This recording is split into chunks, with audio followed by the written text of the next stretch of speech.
Good morning students, welcome to our YouTube channel US foundation. आज कुछ नया day to day life में use होने वाला सबसे कॉमन चीज़ आपके सामने है एंटीबायोटिक। मैं डॉक्टर विकास इसके बारे में थोड़ी सी जानकारी आपको दूंगा। एंटीबायोटिक होता क्या है, डेली आप बीमार पड़ते हैं तो बिना एंटीबायोटिक के आप ठीक नहीं हो सकते। तो आपको पता होना चाहिए कि एंटीबायोटिक जो है वो एक माइक्रो ऑर्गेनिज्म से ही बनाया गया एक सब्सटेंस होता है। बस उसको केमिकली जो है उसको मॉडिफाई किया जाता है और वो क्या करता है तो ग्रोथ को, बैक्टीरियल ग्रोथ को, जो हमारा बैक्टीरिया, जो बाहर का बैक्टीरिया, कोई भी bacteria, E coli, Klebsiella, gram positive bacteria या ग्राम निगेटिव बैक्टीरिया, कोई भी बैक्टीरिया अगर बॉडी के अंदर आता है तो उसको कॉप अप करने के लिए एंटीबायोटिक बॉडी में लेते हैं ताकि उससे एंटीबॉडी बॉडी में बन सके। Good morning students, welcome to our YouTube channel US foundation. आज कुछ नया है लेकिन बहुत ही इम्पॉर्टेंट है। आपके डे टू डे लाइफ में अगर आप बीमार पड़ते हैं, आपके अंदर कोई बैक्टीरिया आपके बॉडी में एंटर करता है जिसको हम फॉरेन बॉडी बोलते हैं, तो आपको एंटीबायोटिक की ज़रूरत पड़ती है। बिना एंटीबायोटिक के आप ठीक नहीं हो सकते। एंटीबायोटिक, बहुत तरह के एंटीबायोटिक होते हैं, उसके अलग अलग क्लासिफिकेशंस होते हैं, वो हम फर्दर क्लास में डिस्कस करेंगे। तो बेसिकली जानिए कि एंटीबायोटिक जो है वो माइक्रो ऑर्गेनिज्म से ही ड्राइव्ड होता है।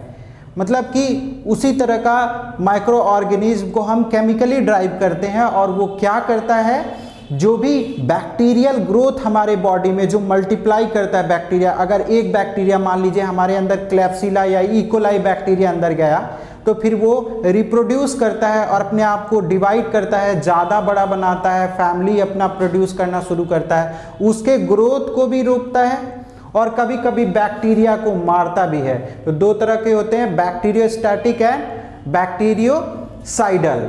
तो यही चीज लिखा हुआ है, chemically substance produce by micro organism that inhibit the growth or kill off other micro organism.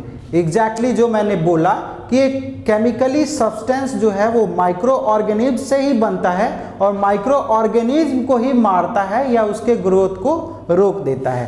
आगे जाने कि कहाँ से हम एंटीबायोटिक लाते हैं, लाए कहाँ से, तो तीन चीजें हो सकती हैं। या तो हम नेचुरल, जो नेचर में मिल रहा है, नेचर में क्या मिल सकता है तो फंगल, जहाँ भी फंगस लग रहा है, फंगस है, जैसे ब्रेड पे, मोल्ड्स पे फंगस लगता है, वहाँ से हम वो माइक्रो ऑर्गेनिज्म निकाल लिए और उससे एंटीबायोटिक बना। जैसे एग्जाम्पल में एक बहुत ही कॉमन है वेंजाइल पेनिसिलिन या जेंटामाइसिन का नाम सुना होगा।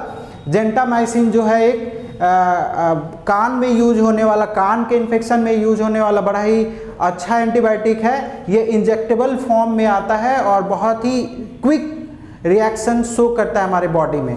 सेकेंड क्या है, सेमी सिंथेटिक, मतलब कि हम नेचुरल सब्सटेंस को ले लिए, कहीं से हम नेचुरल से उसको निकाले और उसको केमिकली अल्टर कर दिए, उसमें कोई ऐसा केमिकल डाल दिए जो हमको चाहिए और उसको हम बोलेंगे सेमी सिंथेटिक। मतलब कि ये पूरी तरीके से सिंथेटिक नहीं है, कहीं से नेचुरल फॉर्म से हम चीज़ें निकाले, उसमें केमिकली चीज़ डाल के उसको केमिकली अल्टर कर दिए। जैसे बहुत ही फेमस एंटीबायोटिक आप जानते होंगे, जो आप दर्द, अगर आपको कोई घाव हो गया है या कोई सर्जरी हुआ है तो बहुत ही कॉमन एंटीबायोटिक है एम्पिसिलिन, मॉक्स क्लैब, या फिर आप बहुत सारा क्लेवाम, ये सब नाम बहुत कॉमन है, ये सुना होगा आपने। उसमें जो सबसे पहला कंपाउंड जो सॉल्ट होता है वो होता है एम्पिसिलिन। ये क्या होता है, नेचुरली कहीं से हम लिए, उसमें केमिकली अल्टर कर दिए। और एक होता है अमीकासिन।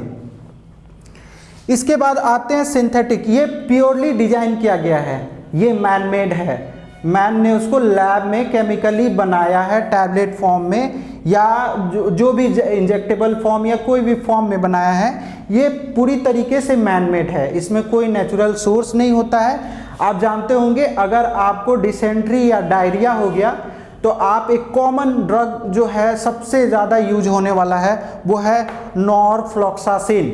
या ये मॉक्सिफ्लॉक्सासिन आँख में कान में यूज होने वाला बहुत ही अच्छा एंटीबायोटिक है।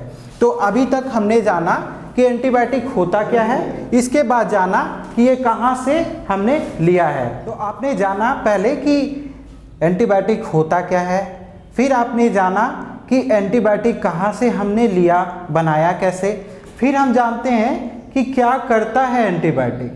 तो ये दो तरह का एक्शन है इसका। पहला एक्शन है बैक्टीरियोस्टैटिक इफेक्ट।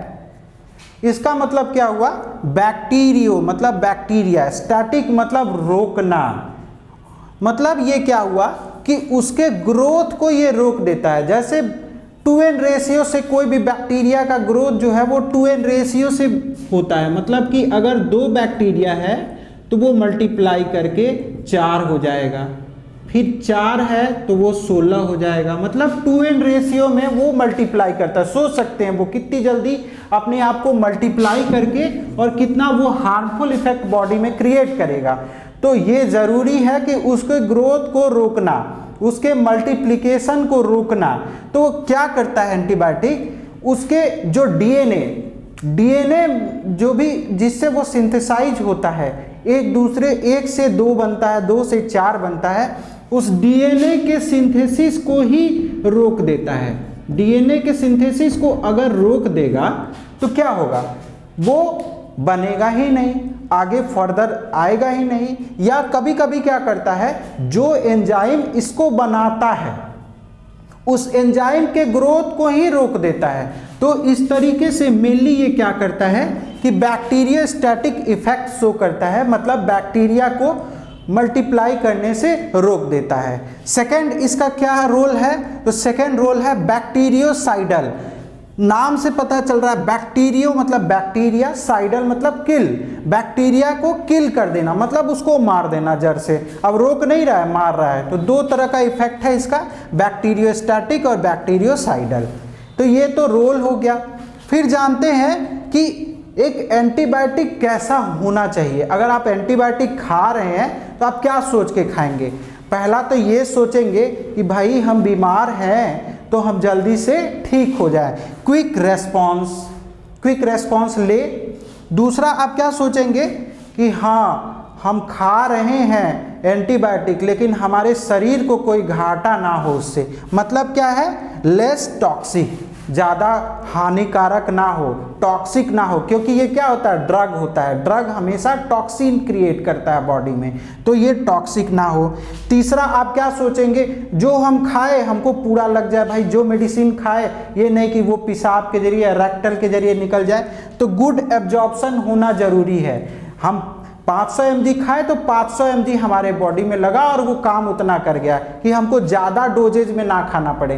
कि भाई निकल जाएगा तो क्या होगा, डोजेज हमको और बढ़ाना पड़ेगा, 2 दिन का 4 दिन, 4 दिन का 8 दिन। उतना एंटीबायोटिक हम नहीं खाना चाहते, हम चाहते हैं जितना खाए उतना हमारा काम कर जाए। इसके बाद क्या है, टारगेट यूनिक। टारगेट यूनिक इसका मतलब क्या हुआ, टारगेट यूनिक का मतलब ये हुआ कि हमारे अंदर अच्छा बैक्टीरिया भी है और बुरा बैक्टीरिया हमारे अंदर आ गया है। अब हमको क्या है कि ये टारगेट यूनिक होना चाहिए, मतलब कि अगर हमारे अंदर जैसे एज फॉर एग्जांपल अच्छा बैक्टीरिया भी है, सबको पता है लैक्टोबैसिलस के बारे में, जो पेट में होता है, खाना पचाने के काम आता है। तो ये सारे बैक्टीरिया अच्छे होते हैं। या एनारोबिक बैक्टीरिया, बहुत सारे एनारोबिक बैक्टीरिया भी माउथ में एज प्रेजेंट रहते हैं, जो कि अच्छा काम करते हैं, हमारे बॉडी के एंजाइम का काम करते हैं, बहुत सारा और काम करते हैं। अब उसको किल नहीं करना है तो उसको टारगेट यूनिक होना चाहिए कि जो बैक्टीरिया हमको दिक्कत पहुंचा रहा है, जो बाहरी है, जो फॉरेन बॉडी है, जो हमारे कोई भी सेल्स को डैमेज कर रहा है या हमको बीमार कर रहा है, उसी को मारना है। तो टारगेट यूनिक होना बहुत ज़रूरी है इस तरीके से। और साइड इफ़ेक्ट बहुत कम, ऐसा ना हो कि बहुत सारे केसेस में आप देखे होंगे कि कोई एंटीबायोटिक लिए आप और बॉडी में रैशेस होना शुरू हो गया, या हो सकता है आपका कलर चला जाए। बहुत सारा चीज़ होता है साइड इफ़ेक्ट में, बहुत सारा, हर एक एंटीबायोटिक का कोई ना कोई साइड इफ़ेक्ट होता है। माने साइड इफ़ेक्ट होता है लेकिन उसका साइड इफ़ेक्ट कम होना चाहिए, बहुत कम एंटीबायोटिक, जिसका एंटीबायोटिक जो एंटीबायोटिक का साइड इफेक्ट कम है, लोग उसी को चूज करना चाहते हैं कि हाँ भाई ये खाएंगे, हमको कोई दिक्कत नहीं आना है।